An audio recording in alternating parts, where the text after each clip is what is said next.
레위 가족 중 한 사람이 가서 레위 여자에게 장가들어 그 여자가 임신하여 아들을 낳으니 그가 잘생긴 것을 보고 석 달 동안 그를 숨겼으나 더 숨길 것이 없게 되니 그를 위하여 갈대 상자를 가져다가 역청과 나무진을 친하고 아기를 거기 담아 나일 강가 갈대 사이에 두고. 아멘. 오늘 말씀을 가지고 믿음의 모험이란 주제와 제목으로 주의 마음을 같이 나누기를 원합니다. 사실 오늘 말씀은요, 제 스스로 만들어낸 말씀이라기보다는 제가 최근에 읽은 책에 감동을 받아서 거기는 내용을 중심으로 같이 나누기를 원합니다. 어떤 책이냐면 김영봉 목사님의 그 사람 모세라고 하는 책입니다. 참 좋고 은혜가 되더라고요. 그 목사님은 출애굽기를 통해서 모세의 삶을 전체적으로 다루면서 가장 먼저 말하는 것이 바로 이것입니다. 믿음으로 삽니까? 아니면 당신의 믿음은 무엇입니까? 당신의 믿음은 모험입니까? 아니면 대충 믿는 믿음의 신앙입니까? 라고 묻고 있습니다. 미국에서 살 때요, 공부할 때 지금도 기억나는 라디오 광고가 있습니다. 사실 뭐 지금도 그렇고 그때도 영어가 다 잘 들리는 건 아니었거든요. 그럼에도 불구하고 그때 그 라디오 광고는, 차에서 들은 라디오 광고는 지금도 명확하게 들리는 것 같아요. 처음에 광고가 나올 때 저는 자동차 보험회사 보험 파는 광고인 줄 알았습니다. 보험을 인슈런스라고 그러거든요. 인슈런스를 갖고 있냐, 당신의 인슈런스 어떠냐 막 얘기를 해요. 아, 자동차 보험 광고구나 그랬더니 인슈런스와 앞글자, 영어 앞글자 하나만 다른 어슈런스를 통해서 당신이 예수 믿는 건 인슈런스, 어떤 일에 보험으로 믿고 있느냐, 아니면 어슈런스, 확신을 가지고 믿고 있느냐, 이거 말하는 믿음에 관한 것을 광고식으로 패러디해서 만든 그 광고였습니다. 지금도 그게 아주 생생하게 들리는 듯합니다. 근데 이번에 그 사람 모세라고 하는 책을 보면서요, 읽으면서 과거 들었던 그 라디오 방송과 많이 접목되고 많이 비슷한 걸 느꼈다는 것입니다. 여러분께 묻습니다. 여러분은 예수를 왜 믿습니까? 앞길을 알지 못하니 인슈런스, 하나의 보험 정도로 놓자. 우리가 그런 얘기 하잖아요. 이건 있어야 보험이 되지.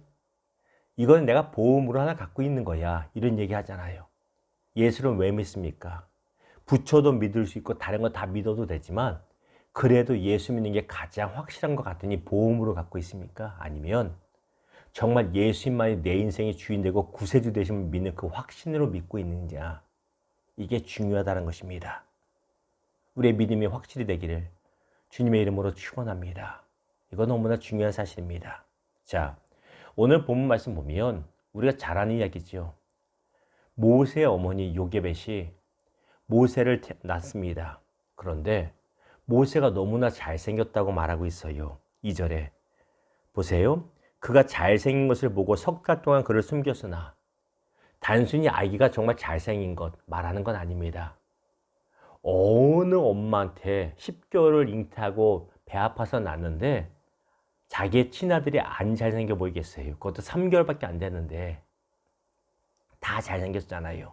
그럼에도 불구하고 학자들이 말하는 것은요, 여기서 말하는 잘생겼다는 것은 단순히 외형적인 것이 아니라 이 아이를 향한 하나님의 무언가 뜻이 있는 것 같다라는 확신이란 것이 믿음인 것이에요. 우리나라를 지배하고 있는 이집트의 바로 왕은 아이를 죽이라고 명했지만 차마 죽일 수가 없어요. 왜? 아이를 향한 하나님 뜻이 무언가 있는 것 같아요. 알지 못합니다. 그래서 숨겨 키웠는데 3개월이 지나자 아이 울음소리가 밖으로 나서 더 이상 키울 수가 없어요. 그리고 요게벳이 어떡합니까? 오늘 말씀이 말하고 우리가 잘 아는 것처럼 바구니를 가져다가 역청을 칠하고, 아스팔트 이런 기름 같은 거예요. 칠하고 방수칠을 한 다음에 아이를 그 안에 넣고 나일 강가에 떠내려 보냅니다.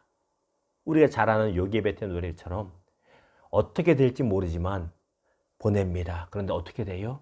하나님께서 그 타이밍에 바로왕, 다른 사람도 아니고 바로왕의 딸 공주를 통해서 모세를 건지게 되고, 바로왕의 딸 공주의 마음을 만지셔서 양아들로 만드시고, 그리고 모세의 누이 미리암을 발견하게 하여 그를 통하여 요게벳이 친엄마에 의해서 젖먹이고 또 키울 수 있게 하나님이 길을 열어주셨다는 것입니다.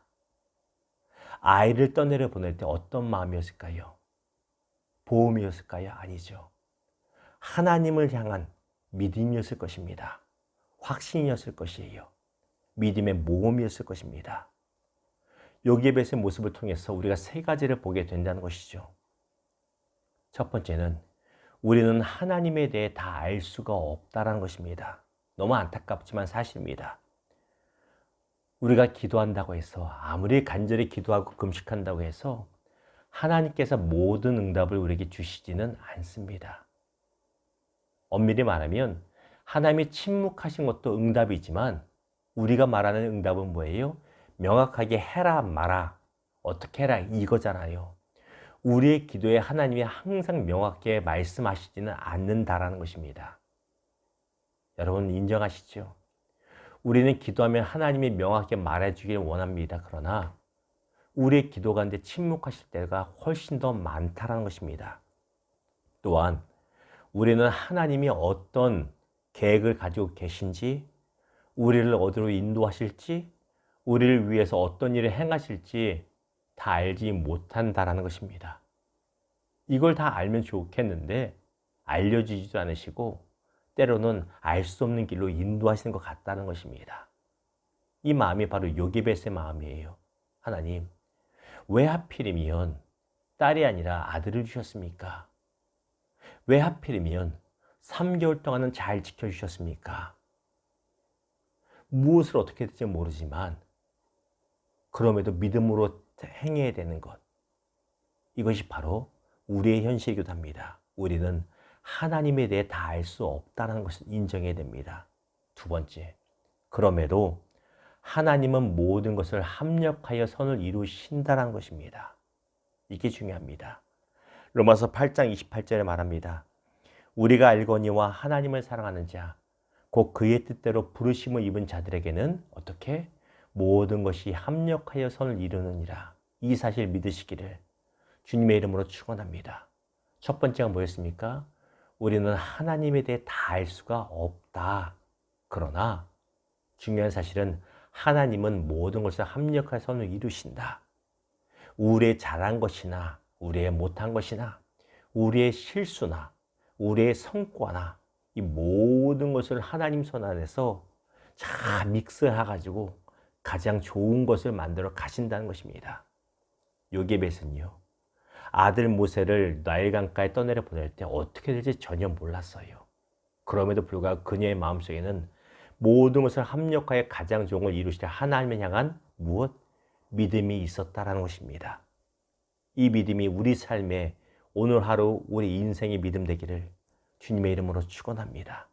자, 마지막 세 번째로 이에 우리가 택할 수 있는 것, 유일한 방법은 하나님을 믿고 따라가는 것입니다.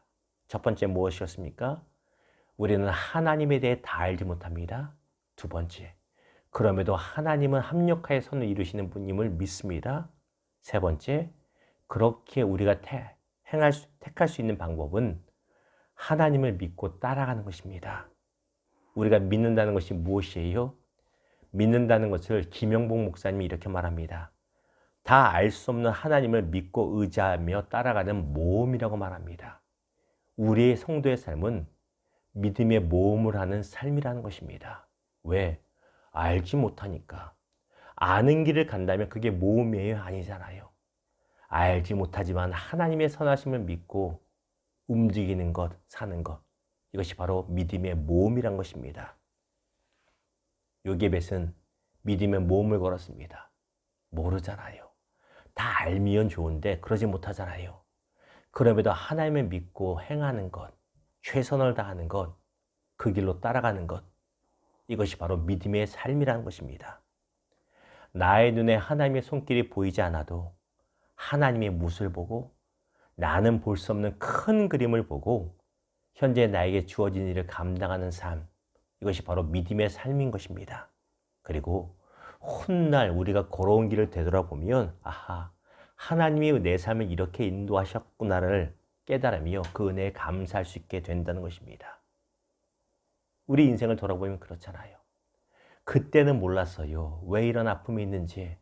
그때는 몰랐어요. 왜 이것을 막으셨는지, 왜 이쪽 길로 인도하셨는지. 그때 돌아보았더니 하나님께서 기가 막히게 합력하여 선을 이루어 가셨구나. 믿음의 발걸음을 보게 된다는 것입니다. 누가 그랬습니까? 아브라함이 그랬다는 것이죠. 히브리서 11장 8절 보십시오.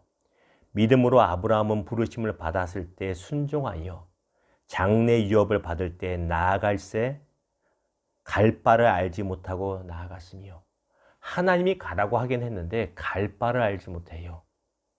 가라고 해서 열어준 길로 가긴 가는데 어디 가야 될지 몰라요. 그럼에도 무엇으로? 믿음으로 모험의 발걸음을 띄었다라고 성경은 말하고 있다는 것입니다. 그것이 우리의 믿음 되기를 주님의 이름으로 축원합니다. 말씀을 맺겠습니다. 우리가 참 좋아하는 복음성가 중에 다 표현 못해도 있잖아요. 다 표현 못해도 나 표현하리라. 다 고백 못해도 나 고백하리라. 다 알 수 없어도 나 알아가리라. 다 닮지 못해도 나 닮아가리라. 하나를 덧붙여 볼까요? 다 알지 못해도 나 따라가리라. 다 알 수 없어요. 그럼에도 주님을 사랑할 것이고, 다 알지 못해도 주님을 닮아갈 것이고, 다 알지 못해도 주님의 길을 따라가는 것입니다. 고린도후서 5장 7절에 말합니다. 이는 우리가 믿음으로 행하고 보는 것으로 행하지 아니함이라. 보는 것으로 하면 그건 믿음이 아닙니다. 다 보이는데 뭐가 믿음입니까? 그러나 보이지 않기 때문에 믿음이 필요한 것입니다. 믿음의 발걸음을 걷는 믿음. 이 믿음에 이르면 어떤 일을 당해도 쉽게 흔들리지 않습니다. 일이 잘 풀린다고 쉽게 교만하지도 않고, 일이 잘 안 된다고 실망하지도 않습니다. 하나님이 응답하시지 않고 침묵하시는 것 같아도 쉽게 낙심하지 않습니다. 왜? 믿음의 삶은 모험의 삶인 것을 알기 때문입니다. 사랑하는 여러분, 다시 한번 돌아봅니다. 저와 여러분의 믿음은 보험으로 갖고 있는 믿음입니까? 아니면 하나님의 내 인생의 구세주 되심을 믿고, 예수님이 내 인생의 해결자 되심을 믿고, 유일한 구주 되심을 믿고 따라가는 확신입니까? 믿음의 발걸음을 하는, 믿음의 모험하는 저와 여러분 되기를 주님의 이름으로 축원합니다. 기도하겠습니다.